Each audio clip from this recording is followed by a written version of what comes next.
Hello, and happy Thanksgiving. Today I'm going to talk about why I believe this year's Warriors team will not win this year's NBA championship. First, let's start off with their new acquisition, big star player DeMarcus Cousins. Now, he was supposed to be that void that filled Zaza Pachulia and JaVale McGee, but he never really has been healthy all year. And right now, I just view him as a sort of distraction from the team because the only thing he's done was negative, and that was get ejected from a game sitting on the bench. So I don't know if this acquisition was the smartest because it definitely has a hand in disrupting the chemistry. And in long championship runs, all you need, like the biggest requirement is the team chemistry. And if you're just a star player with an ego that wants to win a championship, then you could pose as a distraction to the team, and that's what I believe DeMarcus Cousins is right now. He hasn't proven anything on the court, so I can't say he's a beneficial addition to the team. So yeah, as of new acquisitions, I think that that the loss of Zaza Pachulia and JaVale McGee, that was that left more of a void than DeMarcus Cousins can fill, because those are two very good, solid role players. And the thing is that they could have rotated those two centers around, but instead they chose to have a dominant center who, in the past, has just let his ego taken over him.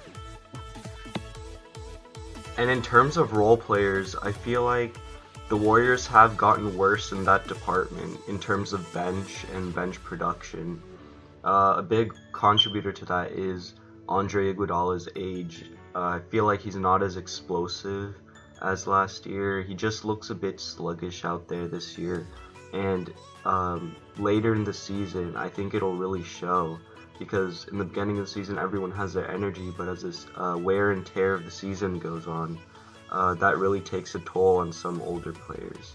Also, I already mentioned this, but not re-signing Zaza Pachulia and not re-signing JaVale McGee, I think, was a really big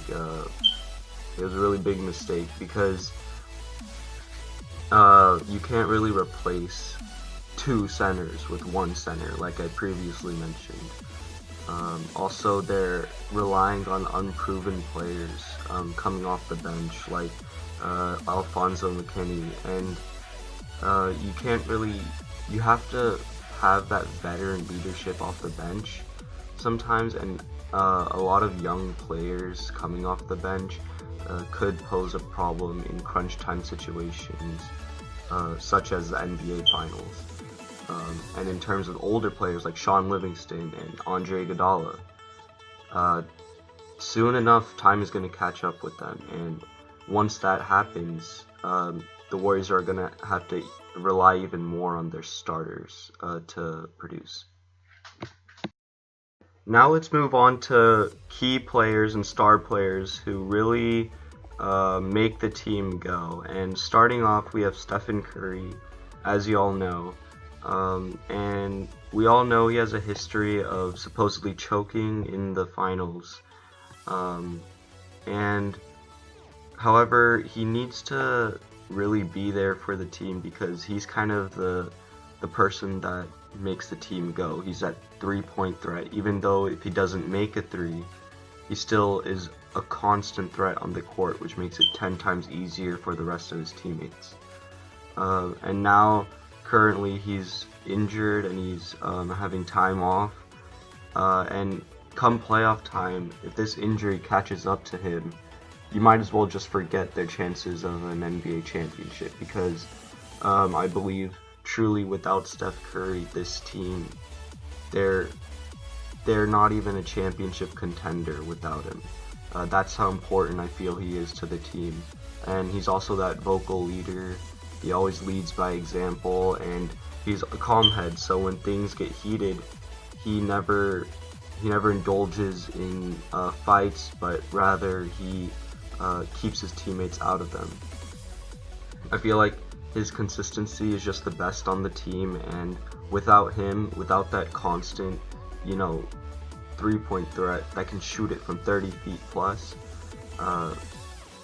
if you don't have that, you can't even think about an NBA championship, let alone Western Conference Finals, because you have LeBron move to the Western Conference, and same with DeRozan on the Spurs, so that just adds to the competition in the Western Conference. And if you don't have a guy like Steph Curry, you can't think about a championship.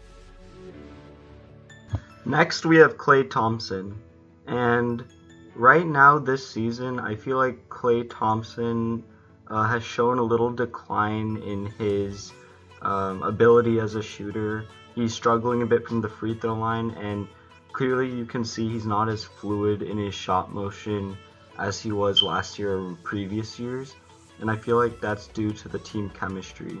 But as the season goes along, he has to be what he was in previous years for them to even have a chance also, because him and Curry have to be that 1-2 punch for them to be successful.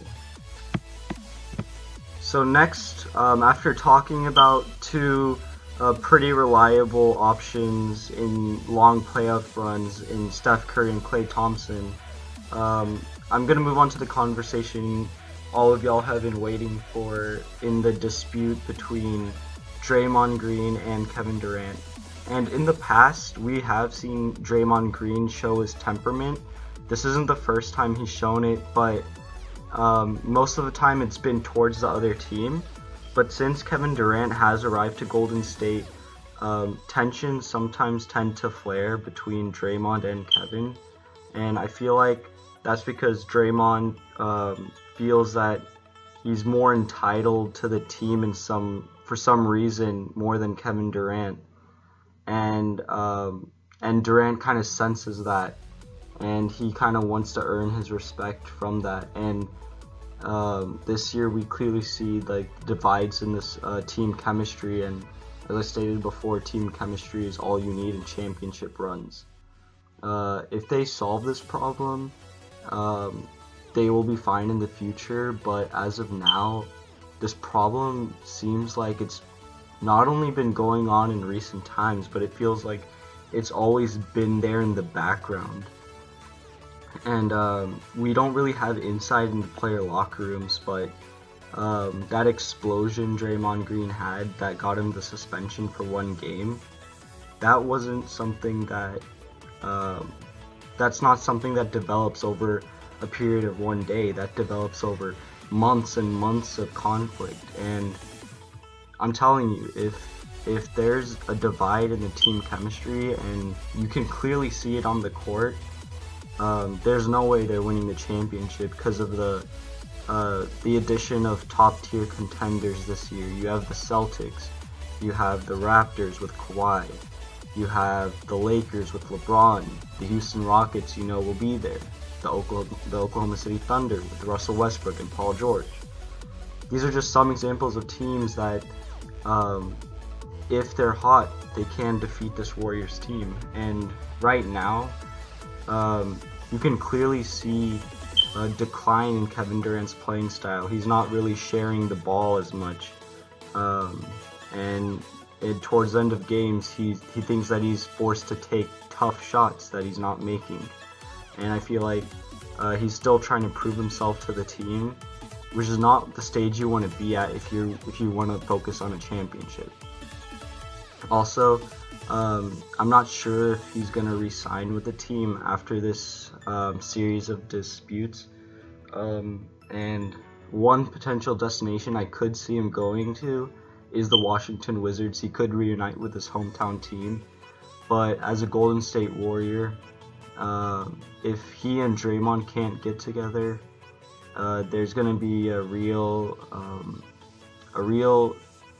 possibility of the Warriors being upset this year. And now, that's not saying anything against the play of Curry or Thompson, but Durant is someone you need down the road to win the championship. And same with Draymond. He's your defensive guy, and if you don't have either one of them, it's going to be tough because you have a shallower bench. so you need more production from your stars and your starters. And if you can't have that team chemistry down, I'm sorry, there's other teams out there that have that chemistry to win championships. And guys, this isn't the first time where we've seen Kevin Durant get frustrated over not having the ball or not having enough shots. We've seen this in OKC with him and Russell Westbrook. So that's why I feel like the Warriors won't be able to, fix this problem in the near future, because in the past we've seen Durant do this to teammates, and this isn't a team thing. This isn't a problem that the Warriors have. This is a problem that Durant has, and you can't really change your character in less than a couple years. So what we've seen in the past, I fully expect again. So like this in OKC, he was frustrated that Westbrook wasn't being efficient or sharing the ball enough. So he went to the Warriors thinking that, hey, I'm gonna be a team player. I'm gonna buy into your system where it's a pass-first offense. We try to get the best shots. But slowly but surely, he's turned back into that same person that wants the ball in his hands in crunch time, and that's not how the Warriors play. They move the ball, swing it side to side, get the open shot, but Durant's taking all these contested one-on-one shots, and that's what he did in OKC, and they didn't go anywhere with that. In the Warriors, the way they've won championships in the past was when they did move the ball. So he can't really keep on doing these one-on-one things where he's trying to ask for the ball, demanding the ball. It's not going to work, and we clearly saw that in OKC. I mean, the series right before he left, he was against the Warriors, and I remember vividly how he tried to single-handedly. He had that mental approach where he believed that he could win single-handedly, but that's not the case. You have to play as a team, and that's the Warriors' philosophy. If he can't buy into that system, he clearly showed that he's having troubles too with his conflict with Draymond. Then you can't really expect much for this season, let alone staying with the team, because once we saw that conflict build and build with Westbrook, he cut the cords and he said it was time to leave. So we can't eliminate that as a possibility of him leaving. It's totally possible. I see it. I believe that if the Warriors don't win this year, I feel like with the disputes he's had with the team, the organization, I feel like he won't buy in and stay with the team for another go. So yeah, that wraps up the video. I hope y'all enjoyed. So just to sum it all up, I feel like the Warriors won't win this year opposed to last year because A, the bench is just shallower. We don't know what we're going to get from Boogie. B, Steph Curry has been injured throughout the season. I don't know if he'll return in full form by the time playoffs start. Hopefully he will, but if he doesn't, if Steph Curry's not healthy for the playoffs, they have no shot. C, Klay Thompson, he needs to get it together. His percentages have been a bit low this year, so he needs to pick it up, which I completely expect of him. But the overlying issue is D, that conflict, the intra-squad conflict, which disrupts the team chemistry, and that's Kevin Durant's ego over the benefit of the team, and it's a battle of egos at that point. When you have Draymond and Kevin Durant arguing, that's not a good thing, and that's not the formula to win championships. So there we have it. That's why I feel like the Warriors won't win this year. As always, like and subscribe. Thank you.